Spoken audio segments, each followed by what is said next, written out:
नमस्कार साथियों, मैं दर्शन सिंह मन्नत ग्रुप से। साथियों, एक प्रैक्टिकल जानकारी लेकर आज हम आपके साथ आए हैं जो आम तौर पर हर निवेशक चाहता है और हर वो व्यक्ति चाहता है जो मार्केट में पैसा लगाकर अपना पैसा बढ़ाना चाहते हैं या अपनी प्रॉपर्टी की ग्रोथ चाहते हैं या निवेश करके अपनी प्रॉपर्टी बढ़ाना चाहते हैं। साथियों, हम आज डिस्कस करेंगे एक आम जिक्र को लेकर जो आए दिन हम सबके जहन में घूमता रहता है। जी बिल्कुल, अगर बात करें एक साधारण व्यक्ति के विषय में, हर व्यक्ति ये चाहता है कि अगर मेरा बजट है तो मैं ये पैसा कहीं ऐसी जगह लगाऊं जिससे ये बढ़ के और मुझे अच्छा मुनाफा दे सके। उसमें आज की अगर बात करें तो आप देख सकते हैं यहाँ भारत देश के साथ साथ देश विदेश में कहीं भी आप निवेश करेंगे, सबसे पहले प्रायोरिटी भूमि पर आती है। यानी प्रॉपर्टी में निवेश करके व्यक्ति ग्रोथ ज़्यादा कर पा रहे हैं पैसे को।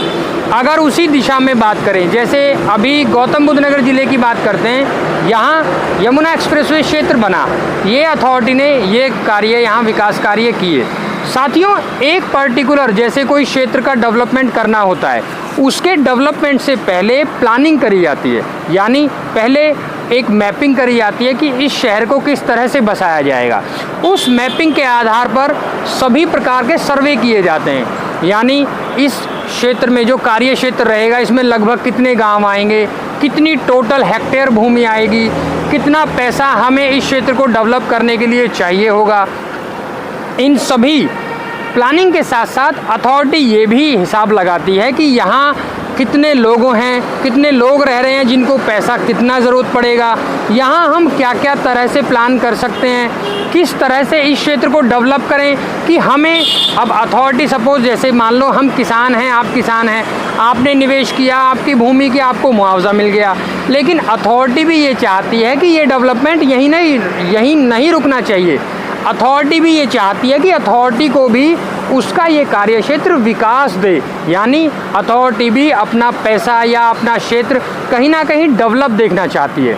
अब बात करते हैं यहाँ कार्य क्षेत्र के विषय में। जैसे गौतम बुद्ध नगर ज़िले में 3 अथॉरिटी काम कर रही हैं, तो यमुना एक्सप्रेसवे क्षेत्र का हर एक अथॉरिटी का, जैसे suppose Noida authority, greater Noida authority और यमुना अथॉरिटी, एक कार्य क्षेत्र बसाने से पहले प्लानिंग का एक पर्टिकुलर टाइम रखा जाता है कि लगभग 20 साल, 25 साल, 30 साल, यानी जो मास्टर प्लान आगे अप्लाई होने वाला है उसकी एक पर्टिकुलर टाइम लिमिट जो स्टार्टिंग टाइम है वहाँ से रख दी जाती है कि इस समय से पहले अगर यहाँ किसी ने प्रॉपर्टी ख़रीदी है या जो यहाँ पुश्तैनी मतलब born and brought up proper वहीं से हैं, जो वहाँ के बाशिंदे हैं, उन सब की एक कैटेगरी ये बनाई जाती है कि इस टाइम से पहले अगर यहाँ कोई व्यक्ति रहा है या प्रॉपर्टी ख़रीदी है तो उनको हर वो लाभ समान दिया जाए एक किसान की तरह, जहाँ आम तौर पर एक नया निवेशक भी वो लाभ ले सकता है। जैसे सपोज़ मैं किसी क्षेत्र का रहने वाला हूँ, अभी वो क्षेत्र डेवलपमेंट के मतलब दिशा में आएगा, मतलब उसको एक्वायर करेगी अथॉरिटी, लेकिन उस क्षेत्र में आपके द्वारा प्रॉपर्टी खरीद ली गई, तो आपने जब प्रॉपर्टी खरीदी तो उस टाइम पीरियड के अगर पहले खरीद ली है तो आप मेरी कैटेगरी और आपकी कैटेगरी सेम रहेगी। यानी जो लाभ अथॉरिटी के द्वारा दिए जाएंगे वो मुझे और आपको बराबर दिए जाएंगे।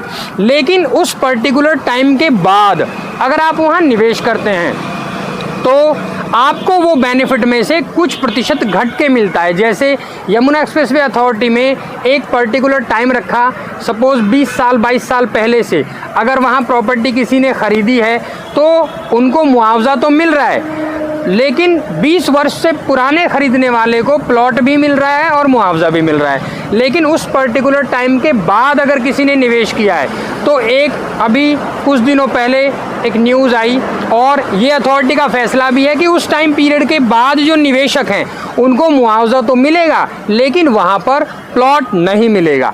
तो इस तरह की चीज़ें डिपेंड करती हैं उस टाइम पीरियड पर, उस टाइम ड्यूरेशन पर, जब से वो मतलब जो विकास होना है, वहाँ डेवलपमेंट होना है, जो मास्टर प्लान तैयार हुआ है उसके आधार पर। साथियों, ये मैंने सब चीज़ें आपको इसलिए बताई ताकि आपका वो डाउट क्लियर हो सके कि मैं किस विषय में बात करने जा रहा हूँ। अब बात करते हैं उस प्लानिंग के विषय में जो अगले आने वाले दिनों में यहाँ गौतम बुद्ध नगर क्षेत्र में आ रही है। साथ ही साथ वो विकास बढ़कर बुलंदशहर तक और इधर आपका हापुड़ तक पहुंच रहा है। जी बिल्कुल, मैं बात करने जा रहा हूं नोएडा पार्ट 2 और ग्रेटर नोएडा पार्ट 2 के विकास को लेकर। अब प्लानिंग करी है कि दोनों ही क्षेत्रों का पहले प्लानिंग ये करी है कि दोनों क्षेत्रों का पहले सर्वे किया जाए।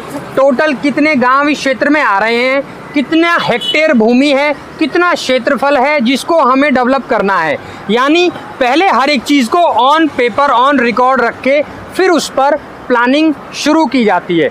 तो यही अब वो समय मैं आपको बताने जा रहा हूँ। नोएडा पार्ट 2 और ग्रेटर नोएडा पार्ट 2 का जो विकास होने वाला है, तो वहाँ आज आप सभी के पास वो टाइम है कि आप अगर चाहें तो उस क्षेत्र में निवेश करके हर वो फ़ायदा ले सकते हैं जो वहाँ के बाशिंदे बॉर्न एंड बॉट अप जो प्रॉपर वहाँ के किसान हैं उन्हीं के बराबर आपको भी फ़ायदा मिलेगा। लेकिन एक पर्टिकुलर टाइम के बाद वहाँ भी कुछ ऐसी बाउंडेशंस आ जाएंगी कि जो बेनिफिट्स है उसकी परसेंटेज कम कर दी जाएगी और प्रॉपर्टी का मुनाफा तो आपको मिलना है, लेकिन बहुत सारी वो सुविधाएं जो वहाँ बाशिंदे जो किसान हैं जो प्रॉपर वहीं के वासी हैं उनमें और आपके बेनिफिट्स में बहुत फ़र्क आ जाएगा। यानी कहने का मतलब ये है कि आप अगर चाहें आज निवेश करना तो ये गोल्डन चांस है। आप यहाँ निवेश करके अपना हर एक मतलब पैसा तो बढ़ेगा ही बढ़ेगा, लेकिन नोएडा पार्ट 2 और ग्रेटर नोएडा पार्ट 2 के विकास की शुरुआत में ही आप वहाँ प्रॉपर्टी लेकर नोएडा पार्ट 2 और ग्रेटर नोएडा पार्ट 2 के डेवलपमेंट का हिस्सा बन सकते हैं। आपकी प्रॉपर्टी आने वाले नोएडा पार्ट 2 में रहेगी। इससे मेरा मतलब ये है कि अगर आप वहाँ फार्मिंग लैंड में निवेश करना चाहते हैं तो आप बहुत अच्छे समय पर निवेश करने की प्लानिंग करेंगे। साथ ही साथ अगर बात करें साथियों, फार्मिंग लैंड हो, गांव की आबादी हो या आसपास का जो भी डेवलपमेंट में जो भी वहाँ विकास करने के लिए, जैसे सपोज आप वहाँ आबादी में निवेश करना चाहते हैं, आप वहाँ आबादी में निवेश करके भी अच्छी ग्रोथ कमा सकते हैं। साथियों, यमुना एक्सप्रेसवे क्षेत्र, ग्रेटर नोएडा या Noida part 2, greater Noida part 2, इन सभी कार्य क्षेत्रों में अगर आप निवेश करना चाहते हैं, आप नीचे दिए गए नंबर पर हमसे संपर्क कर सकते हैं। आप ये जानकारी हमारी वेबसाइट पर भी पा सकते हैं। हमारी वेबसाइट है www.mannatgroupofrealestate.com। हमसे जुड़े रहने के लिए धन्यवाद साथियों। जय हिंद।